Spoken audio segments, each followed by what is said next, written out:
Hi everyone, welcome to day 2 of what has been a fantastic Ayrshire Women's Cycle Festival so far.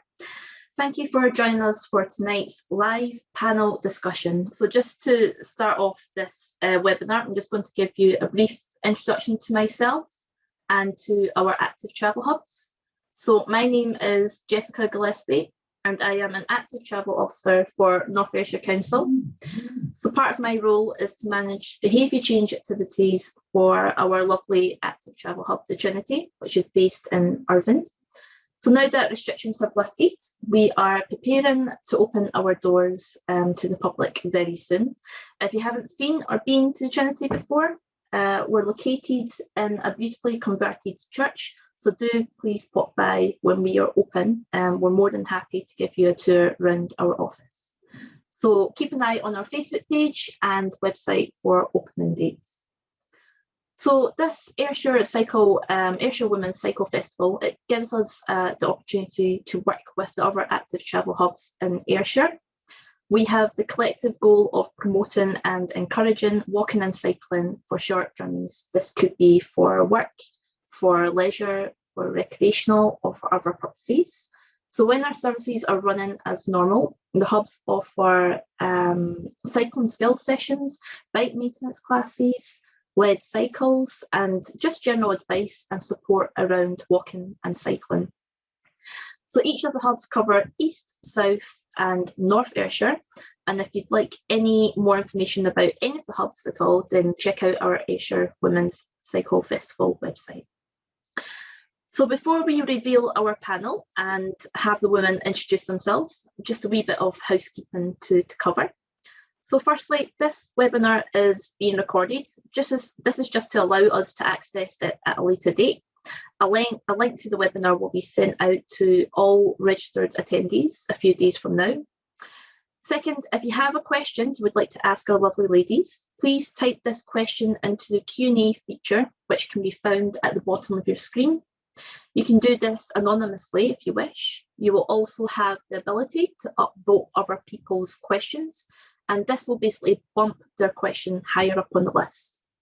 If we run out of time, we will answer all other questions in a follow-up email, which will be sent out to all registered participants. And lastly, all audience members have been muted and you won't be able to switch on your camera. We'd still love to hear from you though, so please use the chat feature if you have any comments or feedback, and you can choose to send chat messages only to the panelists or to the entire audience. So you'll see that Holly has already been chatting away. Holly is an officer for the Kilmarnock Active Travel Hub, and for this webinar she is our tech support and will also be sharing any useful links and information for the duration of the webinar. So moving on to the main event, we're very excited to have 4 lovely ladies with us tonight. We have a few questions that we have compiled already. These questions were from research done by ourselves, so we will start off with these. And during this time, feel free to ask any further questions and we will ask them live at the end. This is a very open discussion and the ladies with us tonight are eager to share their experiences with you no matter the topic. So the ladies will introduce themselves and then we can crack on with the questions. So I'm going to start with Fiona, if you can just introduce yourself, please. Hi there, my name's Fiona Brawley. I'm a volunteer cycle leader with the Travel Hub in Kilmarnock, although I'm currently furloughed due to the pandemic. I've always enjoyed cycling. I've cycled for work, for charity events, holiday adventures, but mostly for personal health, fitness and fun. And a crazy fact about me is I did cycle around my local area dressed as a clown at the start of lockdown last year for a bet from one of my Travel Hub colleagues and to make people smile. Thank you. Thank you, Fiona, that was fantastic. Shagufta, can you introduce yourself, please? Hi there, I'm Shagufta. I'm from Glasgow. I head up active travel and the South Hub for Bike for Good. I have been a passionate cyclist for probably about 6 or 7 years and I've been involved with encouraging particularly the BME community to cycle. Interesting fact, I once cycled to an Eid event in my Eid outfit with sandals just to show everybody how you don't have to have special clothing for cycling. And my mum nearly had a small heart attack because she'd bought me the expensive Eid outfit and she said you were going to ruin it. And I'm looking forward to chatting to you all today.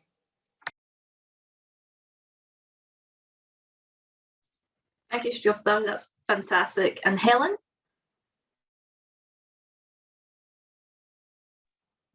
Hello everyone, my name's Helen Turnant. I've been working with the North Ayrshire Active Travel and with Jess for a good over 4.5 years. I worked for a company in Irvine called Booth Welsh. I'm not with them any longer, but for the best part of 4.5 years, I headed up the fight to try and get everybody active travelling. So that was cycling and walking. And we gained cycle-friendly employer, and we also gained cycle-friendly employer plus. We gained funds to build new cycle storage facilities and dryers for clothing. And we did lots of things to try and improve and help all the employees at Booth Welsh to start cycling. Also help with the ladies cycling at lunchtime that we were doing before lockdown. And also we held evening cycles for ladies and both employees of Booth Welsh and for other ladies within North Ayrshire. So I'm very keen to sort of help out wherever I can, and although I'm no longer with Booth Welsh, I will hopefully still help at the Trinity wherever I can, and as a cycle ride leader, I'm quite happy to volunteer to take other people out and give people the same experience and help them build their confidence. Excellent, thank you very much, Helen. And lastly, Louise, please.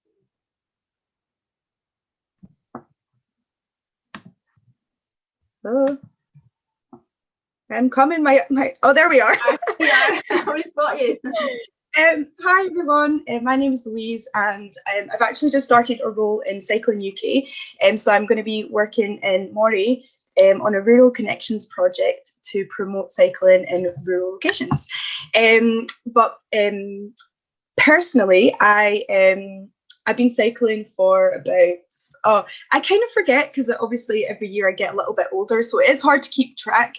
So I've been cycling for about 7 years, and I mostly do, so I do all kinds of cycling, but I mostly do mountain biking, so kind of enduro and kind of bike packing stuff. So that's every weekend pretty much that's what I'm up to. So I've done a lot of racing, done solo bike packing trip, which is probably my proudest achievement, and scariest as well.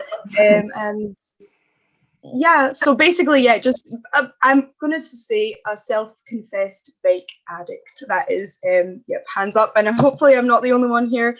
So yeah, just super excited to be invited to be a panelist. And yeah, hopefully we can share some knowledge, experience, and just maybe some stories, and just have a nice chat together. So thank you so much for having me. Excellent, thank you, Louise, and thank you to all you ladies for being willing sacrifices, I guess, for this panel discussion. So we'll just start off with the first question. So clothing. I know, Fiona, was it yourself that mentioned about clothing there, and dressing up as a clown? Is that right? So basically the question that we had was, do you wear specific clothing while cycling? So this is in regards to cycling shorts, sports bras. Yeah, as you can see, I've got one of my cycle tops on just now. But you don't need to have all the gear, to be honest. Any old t-shirt will do, and a pair of leggings. But I do tend to like to be seen when I'm out and about. As you know, I like to be bright, and just make sure people can see me, so as I'm not a danger anywhere. But you don't need to spend lots of money on special clothes. Any everyday clothes will do.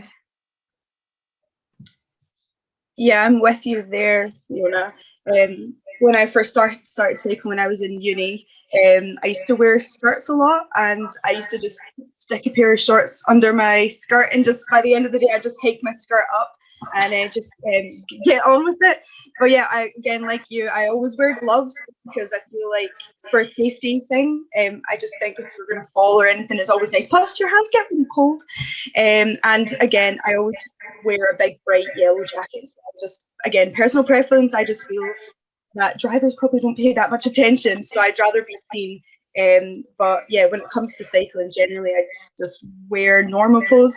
I tend to wear leggings just because I have went through one too many pairs of jeans, so it's just easier to stick on a pair of leggings. But it's not because I want to look like a cyclist. It's more out of practicality, I think the word is.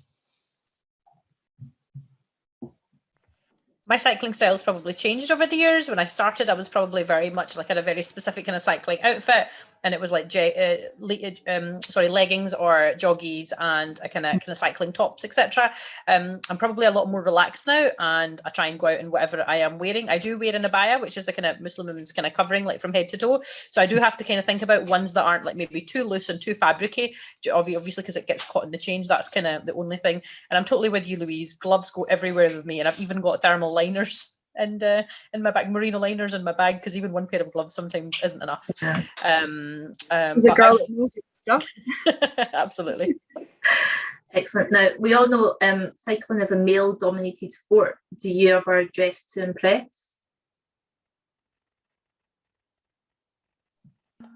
Have you seen? Nope. I'm quite big, and certainly a big backside and stuff. So I do tend to wear leggings, but they're not the most attractive thing. So certainly seeing me on a bike is not the most attractive thing. So I don't dress to impress. And I wear padded shorts because I do feel that they do have a benefit. Mm-hmm. And I don't spend a lot of money on the clothes, and I'm sure my cycle leggings are probably as old as my children, and they're coming up to 17. But so the padding I don't think is very existing anymore, but I don't spend a lot of that. And as you say, the other girls said, just an ordinary t-shirt. But I do try, and certainly in the winter, I'll wear a fluorescent jacket if I'm out on the road, so that I can be seen. Excellent. How about you, other ladies? Ever dress to impress, to attract? I wouldn't say I dress to impress. I would say I dress to be safe. And I do have safety glasses, a helmet, and as I say, a bright outer jacket, but everything else doesn't really matter. Just be safe and be seen. Louise, you're laughing like you're yeah, I'm just like, I wish that was true for me. Coming from a mountain bike background, so when I first started mountain biking, 100% I wore joggies, I wore old trainers, because you're just kind of getting into something. But now it's not necessarily to impress boys, I guess. It's more just because, when you're like, I am a mountain biker, so for me, like, I like to wear mountain bike clothes and kind of not necessarily the name stuff, but you want to look like a mountain biker. I know that maybe sound a bit silly, but there's some, I don't know what it is, but yeah, definitely I've spent far too much money on clothes for biking. I probably have more shorts than I do jeans. And I guess, yeah, it gets really muddy as well, so you kind of want to wear like specific mountain bikey clothes. And maybe I'm biased, but mountain bike stuff is really cool. Fair enough. Yes, of course. So moving on to the next question. So this is to do with periods. So do you cycle whilst on a period? Does it help with any period pain, or is there a particular time of the month where you won't cycle at all? And also, what are your top tips on what to wear whilst on your period?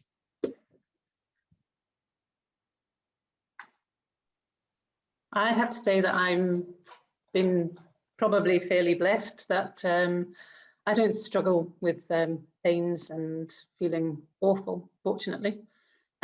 But I do have, or I did have, very heavy periods. So I used to find that as long as I knew where I was going, if there was any stops, if I took stuff with me, I certainly don't let it stop me. I don't let them stop me doing anything, and never have done. But yeah, I would be aware that maybe I wouldn't want to be out for quite as long. So just plan, really. But I do think that if you're feeling a bit bloated and not feeling great, then getting out and doing some cycling just makes you feel so much better. And coming back and having a nice hot bath afterwards, you just feel as if you've actually done something and achieved something and not just lost your day. So I think it's great to get out there and do it, just be prepared. Great advice, thank you. I think it's all more too often that we just, when we're feeling bloated and a bit down, we just tend to just curl up in a ball and just watch the day go by. But if you actually but make that one baby step of, right, okay, let's get on the bike, and not think about, oh, I might get wet because of the weather, and don't think about that, but just making that move, then at the end you just feel so much more productive and altogether a lot more better in yourself. I think the key to this is like it's being about being prepared. So I've always got panniers and a waterproof jacket in my I've always got waterproofs in my panniers. I've always got period pads and various other things, paracetamol, chocolate, an essential. So I just don't think about these things, and I'm a bit like Helen. I don't get them that bad.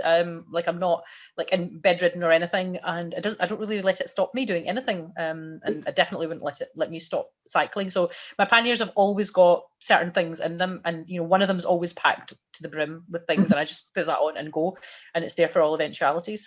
Excellent. Have any of you ladies been caught out whilst in the middle of a cycle, and you're in the middle of the woods or you're in the middle of a route?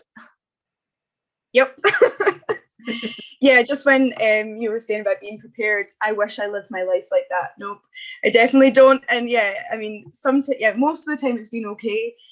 But yeah, literally got caught out, and I was in the middle of the forest, like miles away from any shops or anything. I was with a friend. Luckily it was a girlfriend, because I think it's probably nicer to chat about that sort of stuff.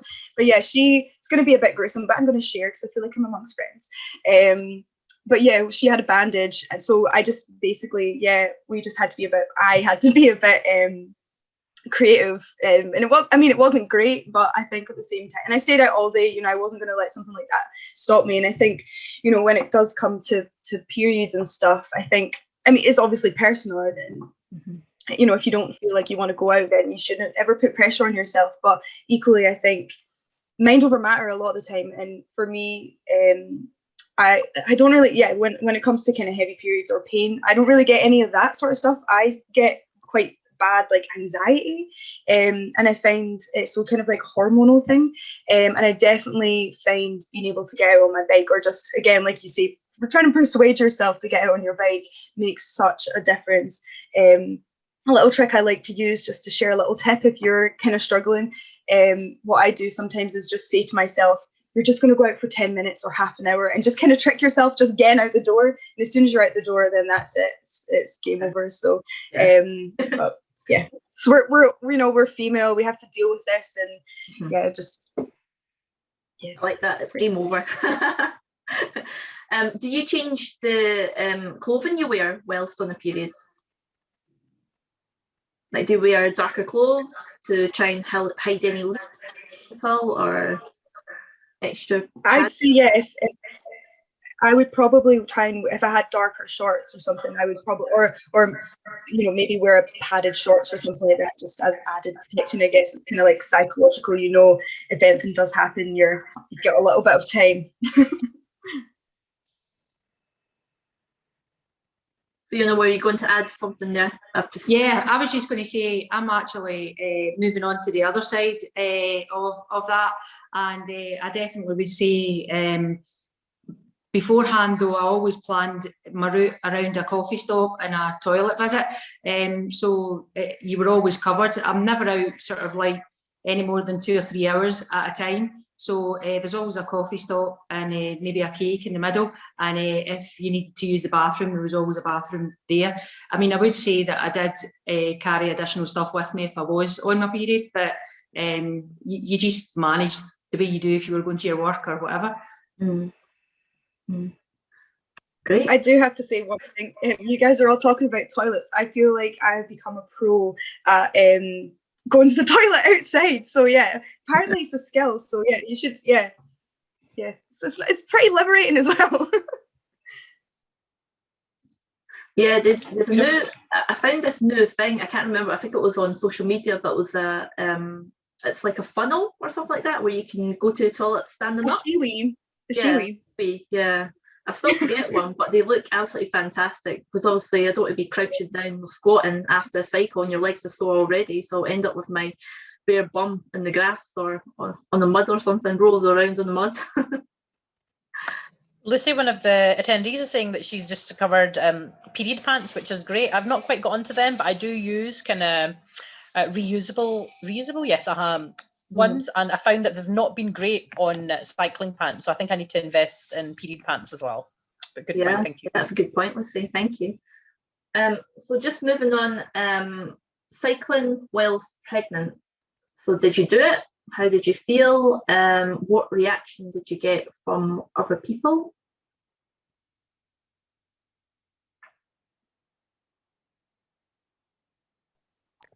I didn't do it, so I've got no comment there. I had twins, so I was pretty big, but I don't think at that time I was really cycling because I was working in Glasgow, and commute from Dalry to Glasgow is quite a distance. So I wasn't really cycling very much at that point, but I was attending the gym 3 times a week, and I was certainly on the exercise bike right up till probably, I don't know, certainly 7 months pregnant with twins. So I think you can do it, and I think you need to know yourself what your ability is before you get pregnant. So if you're out cycling 50 miles, 30 miles, whatever, and you're pregnant, if you feel comfortable carrying on doing that, then do that. But I think if you've never cycled more than 2 miles, don't go out on a 30-mile cycle when you're pregnant. I think it's just really what you normally do, and I don't think you need to change it. I think, as you say, as you do get bigger, your balance might change, but I think you know yourself, what you're capable of and what you're not. And certainly if you are having any difficulties within pregnancy, then you speak to your doctor about what you're capable of doing. But I think you know yourself, what you can and what you can't do. But I think you do become more aware of you've got this extra person inside you that you're trying to make sure is safe.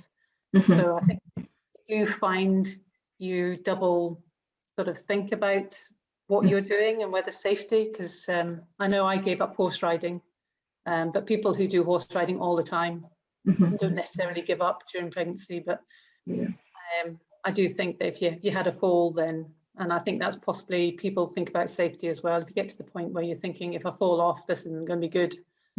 So whatever you feel happy with and safer with. So if you don't feel like cycling on the roads anymore, go and cycle on a nice quiet cycle path. Maybe don't go as far, so that you know that make sure there's someone with you. Just safety things really, again, and just whatever you feel you're capable of. Your body will tell you. Yeah, it's amazing how much energy obviously your body is putting into making this lovely baby, and I think you forget how tired or how quickly you get tired towards the later stages of pregnancy. And certainly when I was pregnant, I would want to get on the bike, but I was just like, no, I can't be bothered. It was just too tired, and it was just so much more effort to actually. I had every intention at the start, but towards the end, I was just like, no, you can roll me out, but I'm not getting on the bike. Fiona, you had said that you didn't do it. Is that because you didn't cycle back then, or did you choose not to cycle? No, that was a time in my life when I probably wasn't cycling. I think I cycled when I was younger, and then I had a gap when I was socialising, and then I started again when my family came along. So during that time, I wasn't cycling at all. Okay, perfect. So cycling with children is the next question. So as a family, do you cycle with your family, or how difficult is it to get children on their bikes? I find it quite easy to get my kids on. In fact, they're normally chomping at the bits to kind of get out. What's more difficult is actually keeping them safe. I mean, it's fine kind of doing kind of casual cycling. I live on the south side of Glasgow, and there's loads of kind of parks near us. But my eldest is about to start going to high school next year. This year actually now. And I'm beginning to think about her cycling on the road and cycling to school herself. And it really, really scares me, just because of how people react. So more recently, I have been doing road cycling with them. And we had a session with Cycling Scotland, who have got like family sessions. So it's like individual sessions tailored to a family, which I found really, really useful, because I think, and all the time I've been cycling with them, I've been kind of like I've been making all the decisions for them and kind of been shielding them, whereas this was more about getting them to think about how they should be signalling and where they should be positioned and what they should be looking at. And I found that was like massively, massively confidence boosting, even for me. So we've been going out like practicing that nearby, but I love cycling with them, and they're both really, really keen cyclists, and I would encourage it for everybody.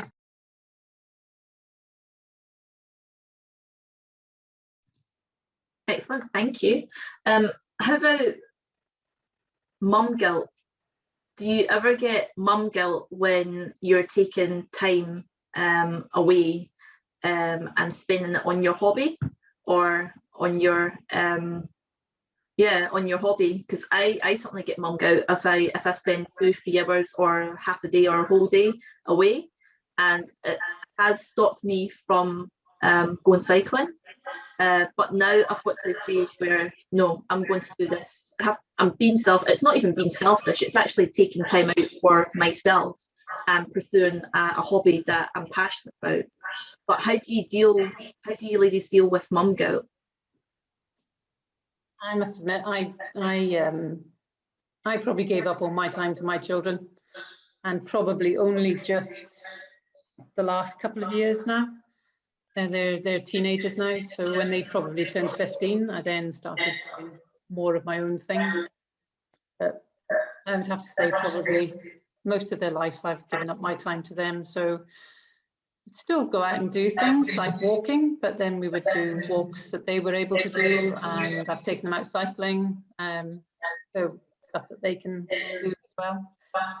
And it's been quite nice that they're probably, I don't know, when they started turning 10, 11 and stuff, they probably didn't want to be with their mum that much, but it's been quite nice since lockdown that one of my girls has certainly come out cycling with me a lot more, and doing a lot more hill walking as well with me. So, you know, the seeds that you sow into them when they're younger, they might go away from it, but hopefully they'll come back to it again. So it's quite nice picking up and doing things with them again now, and they actually want to do that. So that's been quite fun. So Helen, would you say that you had a bad case of mum when they were growing up, or was it a sibling case, double trouble? I think, I don't know whether it was just having twins, but I don't have any family around to look after or anyone to look after them, so I didn't really have a choice.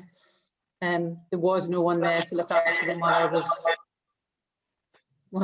you know, if I wasn't there.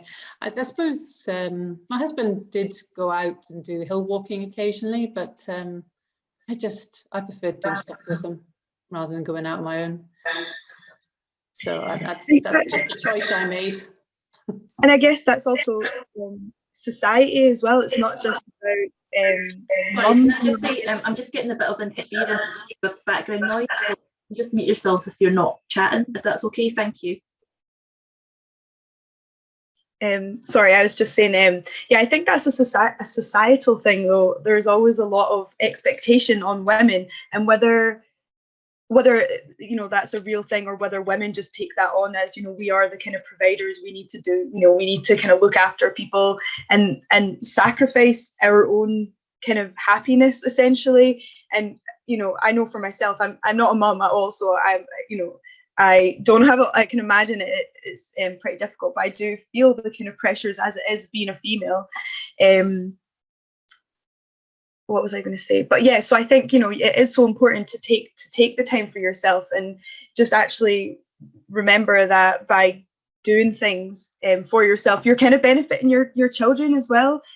Not only you're going to be happier, healthier, everything else, but equally you're kind of, I always see it as you're a role model. So if you say, for example, you have a girl, then you're showing her that it's okay to do things. It's okay to have hobbies. It's okay to, go out and have fun and have kind of maybe extreme sports or whatever it is. So I think, it's really important to do the things that you love, regardless of whether you have a kid. But again, I'm not saying that there's a right or wrong way to do anything at all. But just what you said, Helen, it sounds like it would have been pretty full on. I imagine being a mum is amazing though. So, yeah, it's a shame that. I just find that like the first year of my daughter growing up, because I was breastfeeding, she was literally attached to the boob. So I found my passion is climbing. So obviously going out to crags, it involves, and hill walking as well, it involves a whole day, and you can't do that with a little one. So what I found was obviously cycling was absolutely brilliant, and also running, because you could literally just go out of your front door and get on your bike basically, or put on a pair of running shoes, and then you could be back in for an hour, or after a couple of hours, and you felt great, because you have that sense of self-identity that isn't just a mum. I mean, being a mum is brilliant, but you also need that, I needed that extra self-identity, if that makes sense. I don't know if that makes sense with you ladies. I have a lot of guilt, and I would probably say that I have very rarely left my girls and gone off on a full day jaunt, but I have an ex, and they do go to him, and so when they're away, I use that time and I'll do my kind of long day cycles then. But I see that quite commonly amongst my friends. They won't go out for any more than an hour or so because they've got kids and they can't just pass them on, etc. And I would probably say I've become a lot more selfish, if you want to call it, during lockdown, because everybody's in the house, everybody's in the same place. I feel as if I need a lot more of my own time. So I now regularly, and particularly so in Ramadan, will go out and leave them all and just go out on my bike and get out for half an hour, whatever I can manage. And they'll be messaging me saying, I've ordered food from here, can you pick up from here? Or we need something from blah, blah, blah. So I feel like yesterday I went out and I was just running errands for my family. It's like bribery, isn't it? She's just gonna. Excellent. So we'll move on to the next question. So this is cycling and mental health. So how can you motivate yourself to go out on a cycle when you feel low?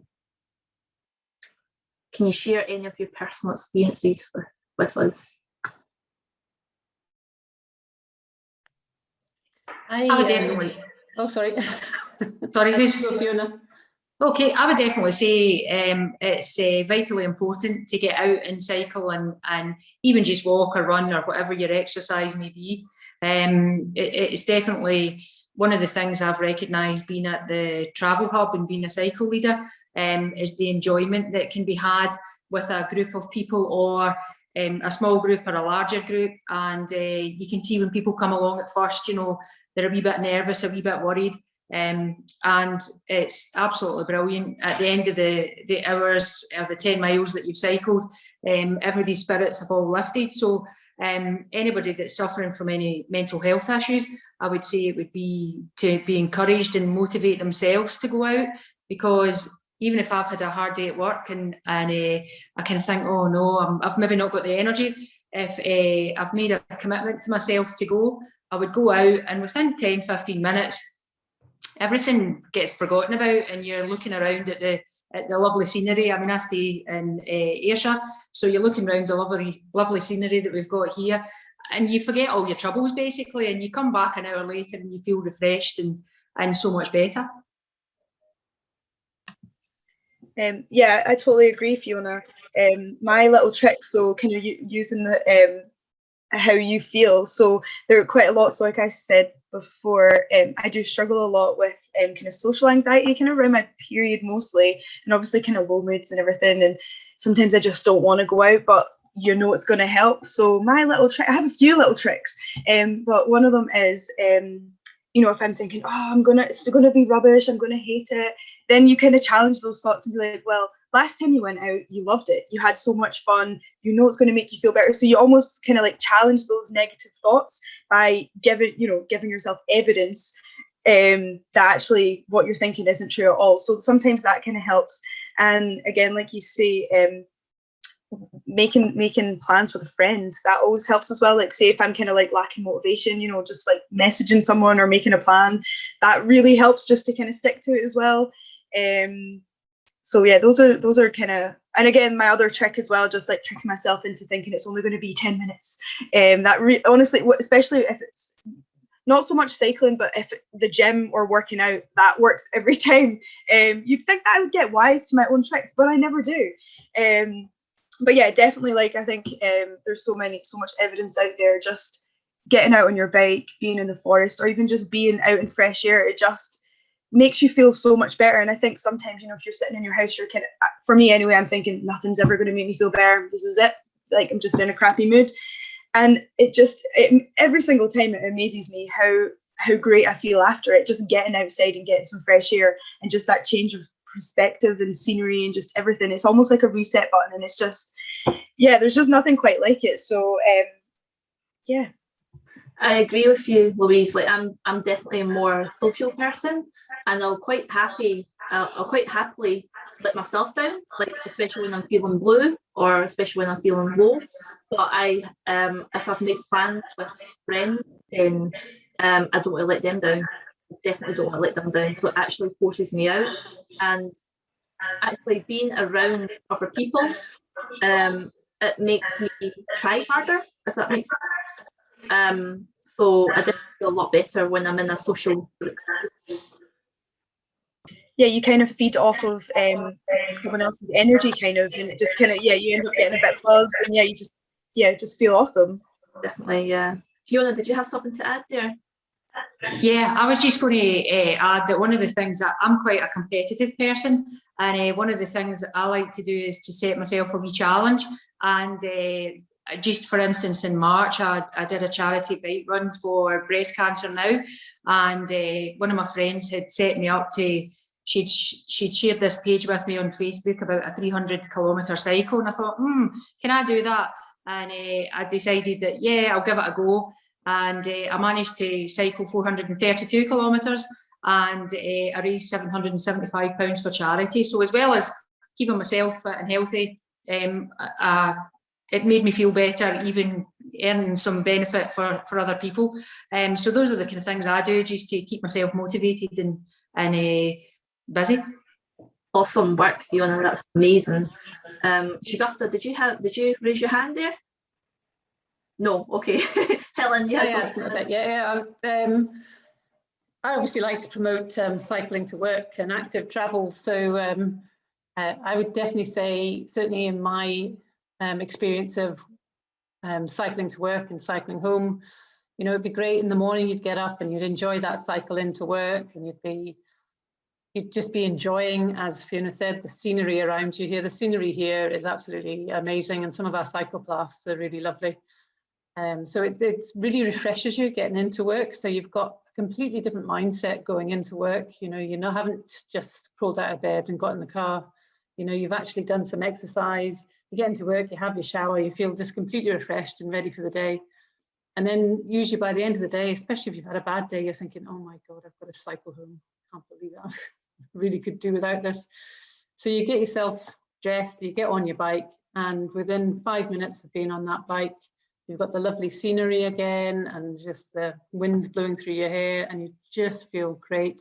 And by the time you get home, you just, anything that has bothered you at work, it's just all gone. And I think for me, you know, if I've got in the car and come home after a bad day, I'll be, this happened, that happened, this happened. But if I cycle home, it's completely gone. And, you know, I don't really bother about it. Whatever's been going on in the day has gone by the time I cycled. So cycling not only is good for, you know, being active and reducing carbon footprint, but it also does really help that mental health. You know, it just blows everything away, and you do feel so much better.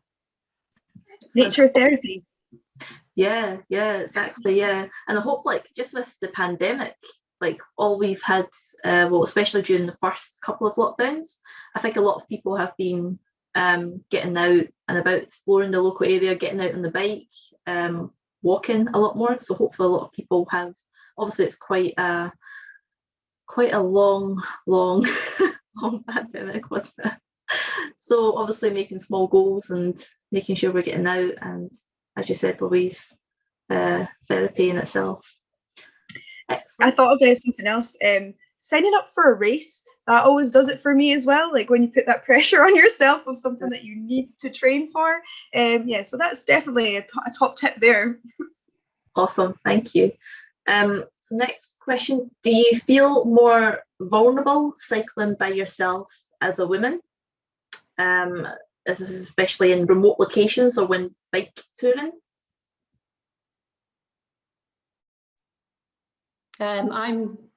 I'm a fairly sturdy kind of.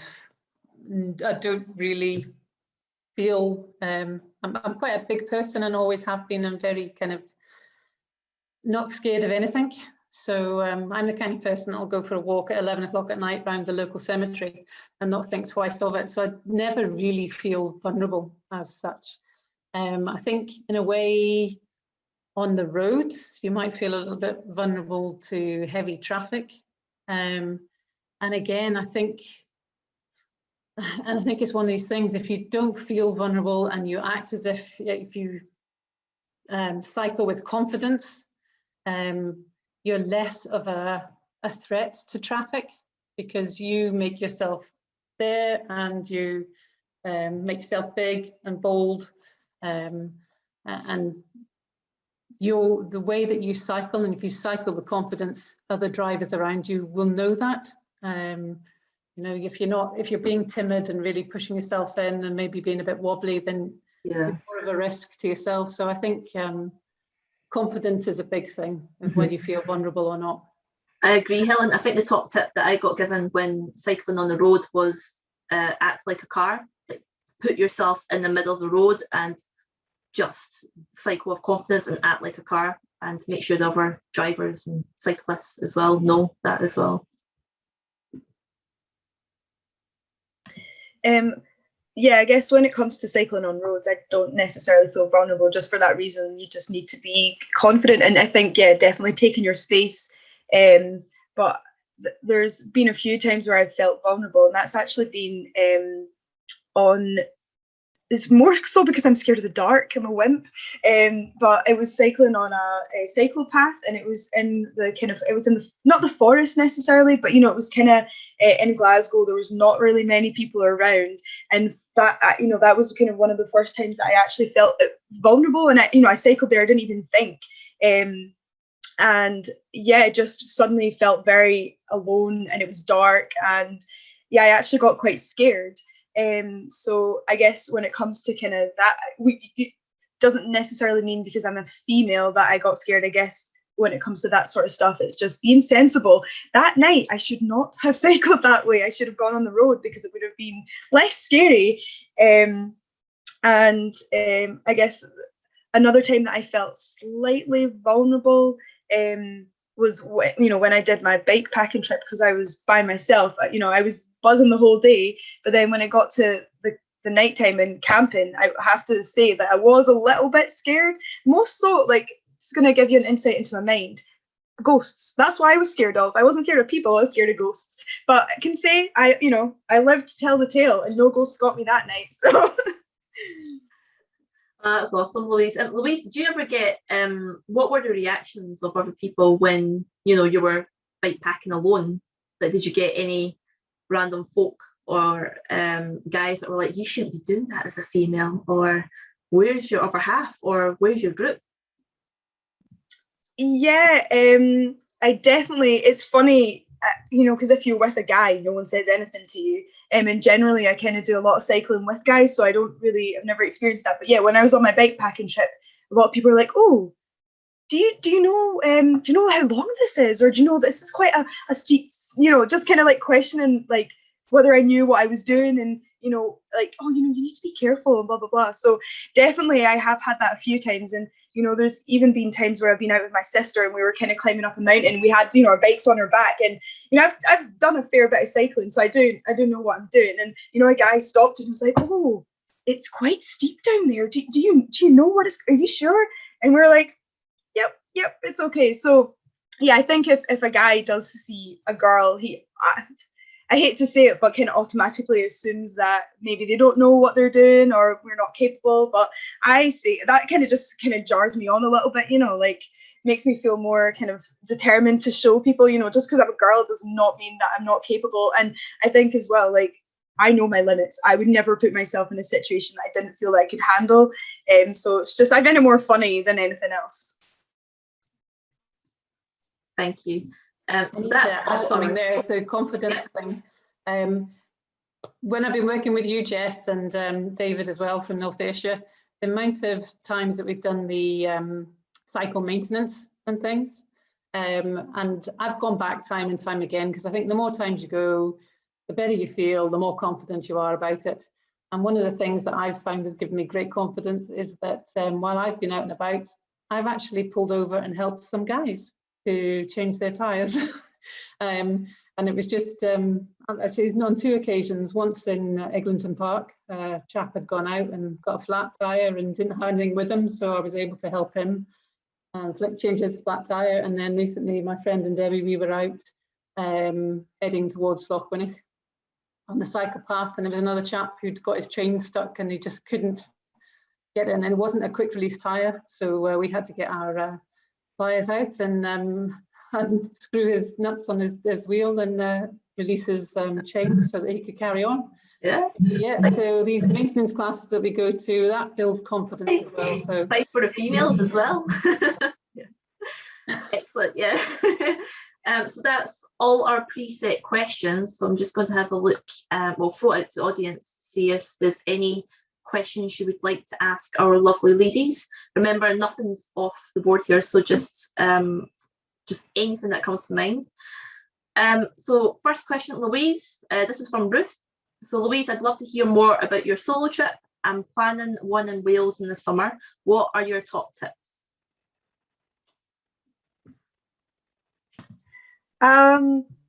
Okay, so I guess my bikepacking trip was the best thing ever, but I think I went into it very naive. I think what I've mentioned before, I'm not the biggest planner, so I kind of looked at my route and I thought there was a lot of kind of rivers and stuff that I could fill my water bottle up with. Turns out that was not the case at all. So I don't know how I didn't pass out with dehydration, because it was in the middle of the summer and I literally ran out of water almost instantly. So I guess tip number 1 is make sure that you either, you definitely cannot carry like loads of water, because obviously going light is key, but just making sure that you do have enough water and that you know where to kind of stop off, or even if there is kind of shops and stuff like that, if that's kind of, if you're close to any facilities, definitely utilize those. Also, again, I'm not bike packing, pack light. I just had a backpack, so when I say I'm a bike packer, I'm definitely just thrown together.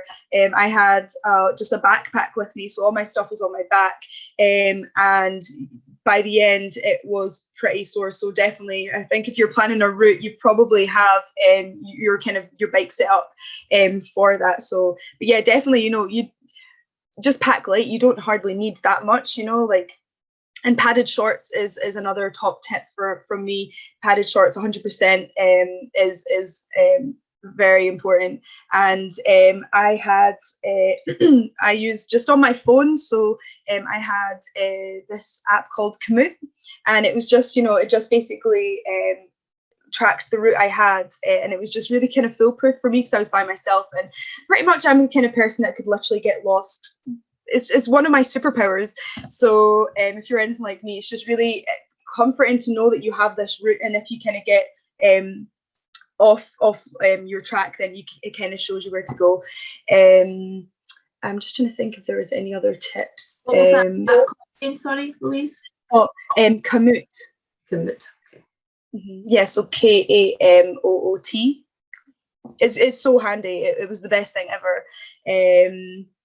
And yeah, I think that is, and just have fun. If you're going by yourself, I found, so when I went by myself, I kind of documented my trip. I was just making little videos, and I just found it was almost like there was someone else there, which it was really fun just to kind of like document it. There might be dark times. I definitely went through a few kind of darker moments thinking, you know, why can't I just be normal? But, you know, you get through it, and, you know, when you pack up, when you kind of hit your campsite, or it's the best feeling ever. I'm going to say it's 100% type 2, but yeah, just know by the end you're going to feel absolutely amazing, and the sense of achievement is just something else. So yeah, I'd like to hear where you're planning to go as well. Excellent, thank you, Louise. Did you look at your whole route and then break it down into chunks, or did you just cycle and see how far, or how you felt, how your body felt? Yeah, so I it was a kind of 2-day trip, so I wanted to get halfway. So yeah, that's kind of what I planned. And actually, looking back on it now, I was knackered because I hadn't done such a long route before. Mm-hmm. So yeah, probably should have stopped before I did, but I didn't. I just kept pushing on, and by the time I got to my campsite, it was like 10 o'clock at night. I have so many top tips I've just remembered, and I've just forgotten. That's really annoying. Another thing as well, so I never put up my tent by myself, so that was quite an interesting thing. So I guess if you've never done anything like that before, definitely maybe practice that as well, because that was quite stressful. And there was definitely another top tip, but it's gone out of my head, so if it comes back to me, I'll put it in the chat for you. That's lots of top tips, but I guess the last thing you want after a hard day cycling is you can't put your tent up, and it's like, right, what do I do? So that is a top. It was so stressful. Yeah. Nice. So next question, have any of you experienced harassment from people when out cycling? So not necessarily motor drivers, but people you pass. I've had people wind down the windows and shout out, get off the road. But the people you just want to ignore. They're not right. There's something wrong with them. Just ignore them. You'll have a wee rant to yourself going, I didn't do anything wrong. And you'll be shouting at them, but they won't be able to hear you anyway. So you get the rant out and let it go and just drop it. There's these people, there's something wrong with them. You know, they don't know the law. They don't want, you know, they're just people who hate cyclists. Yeah. And thankfully there aren't that many of them, but they are out there, and occasionally you will find them. I remember the first few outbursts at me, and I just always used to wonder, is it something I've done? Is it something that I'm doing on the road? Am I too far out from the side of the road? And then I would just be a negative cycle, and then before I know it would ruin my entire day. And now I've just sort of managed or taught myself that just park it to the back of my head and just forget about it, or try and forget about it. I know it's easier said than done, but I think it's just a number of times that there are, as you said, there are quite a number of people that do shout at you, van drivers especially, but but again, it's just about parking it at the back of your head and just getting on with your day and hoping it doesn't ruin your day. How about the rest of you ladies? Have you had any experienced any harassment? I've personally not experienced it, but when I've been out with my kids, like I was saying, like we mostly do kind of park routes, but when they were a wee bit younger, if there wasn't like a cycle path and the road was too busy, they would cycle on the pavement and I would cycle on the road on side. And I've had like particularly older men say things to them. Now, both of my kids are like completely different abilities. One's a way ahead and the other's a way behind. So we kind of seem to separate out quite a lot. So they've never said it when I've been around, and I've never been in hearing distance. But then obviously the kids have come back and said, you know, that man said, you know, you should be on the road. And I always want to be able to go up to them and say, you know, if this was your grandchild, would you let them out on the road on a busy road like this? But I've not experienced anything personally. I recently experienced it on a Sunday morning of all times, where someone pulled up beside me and gave me a bit of abuse for riding two abreast. I was out with one of my friends and we were just riding through, and White Van Man was obviously in a hurry, and obviously he was a bit impatient and it bothered him. But knowing that the law was in my side. Although it did annoy me a wee bit, I just let it go because, well, there's nothing else you can do. But yeah, like you say, Helen, there's lots of people out there that just like to say the odd rant or whatever, but you've just got to ignore it because you know you're in the right and there's nothing they can do. Thank you, Fiona. I've had abuse or harassment from dog walkers as well. So when I'm on a shared cycle path and a dog walker has got their lead extended across the whole cycle path, and then I'm coming, ringing my bell, and they just like to shout at me. I believe it was 2 dog walkers on that same cycle that I received abuse from, and I was just, I didn't say anything. I just cycled around them calmly, and as I said, I just tried to forget about it and just get on with my cycle. But again, it's people not knowing the rules of how to use a shared cycle path or how to use a shared space, and that just really frustrates me. But I think it's just raising awareness and publicity of these rules, which all the active travel hubs are trying to promote. But have any of you ladies received any harassment from anyone else apart from motor drivers or from Not really. Questions? I would have to say there are some cyclists who aren't very good at following rules on the road, and they give us all a bad name. And also on shared paths, like you say, I was cycling on a shared path, and there was a guy that was on the path before me, and I don't think he realised I was behind him. And when there was an opportunity, I overtook him, which I don't think he took very well, being overtaken by a female. So he kept trying to keep up with me and was behind me for quite a bit. And then as we came up there was a couple of walkers on the path, and you never know what walkers are going to do if they haven't heard you. And I always, for anybody, especially children, people with dogs, you don't know what the dog's going to do. You don't know what children are going to do. So you have to slow down and give them space. It's a shared path. You're on a bike, you can do them a lot of damage.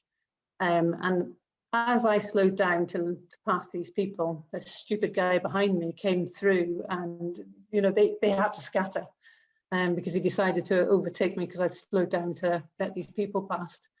So I have to say that there are some cyclists who just give us all a bad name.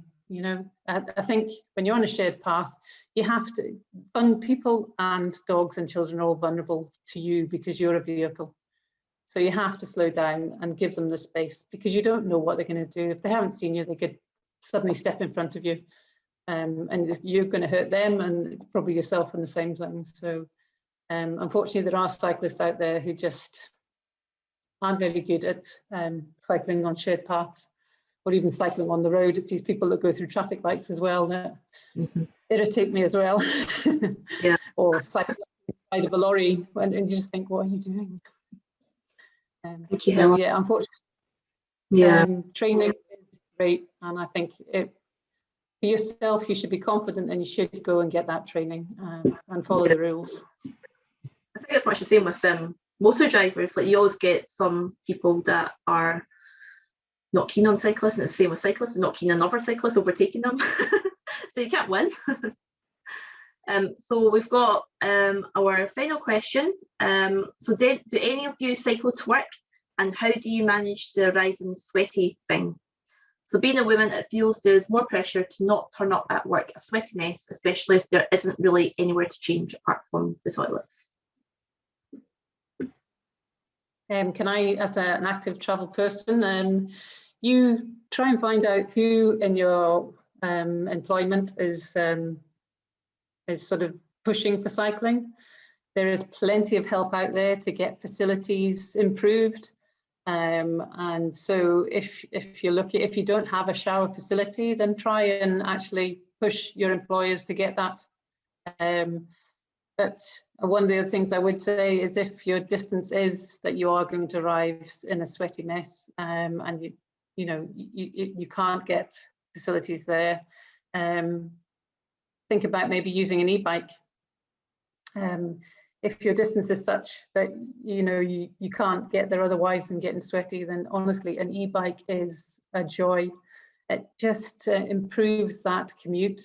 So if you've got bad weather, if it's really windy, if it's wet, the e-bike is just, you'll arrive in a better condition than you would if you were on an ordinary bike.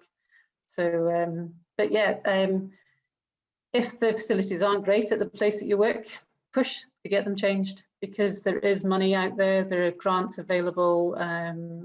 Cycle Scotland provide quite a lot of funding for these things. So just push your employees, push yourself forward, and see what you can find out. Go to the travel hubs, they'll help you. But yeah, we push to get shower facilities and good changing facilities and drying cabinets, so you could dry your clothes so they were dry when you went back. Plenty of money out there, plenty of advice.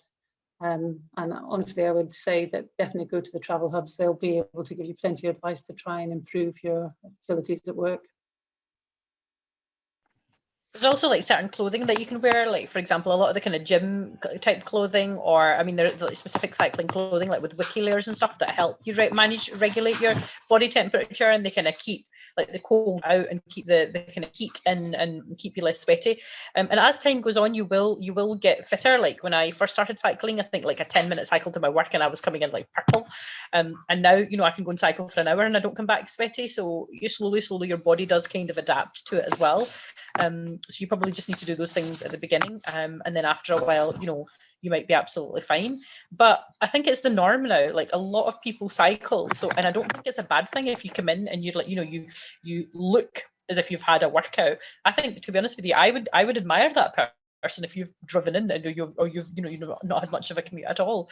I think the stigma isn't the way it was before, but I definitely agree with Helen. There's lots of things that you can do. There's a cycle friendly employer award, and to be able to get that, they need to provide certain facilities. So there is lots of support given to employers to encourage active travel.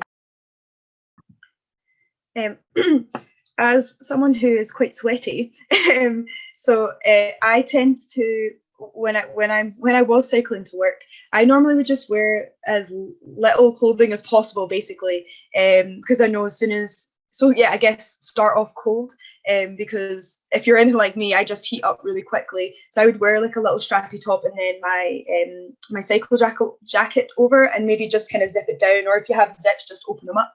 And another trick as well, just stand outside for a couple of minutes and kind of cool down, because if you go straight in, so I guess, I mean, it's about trying to be a bit early if you can, but yeah, standing outside and just kind of like letting your body temperature kind of cool down naturally, because you know what it's like, you're kind of like off your bike and then straight into a place that's semi-normal temperature. For me, I'm like red cheeks, like dripping of sweat, whereas if I just stand outside for a little bit and just kind of like let myself kind of cool down, I find that really does help.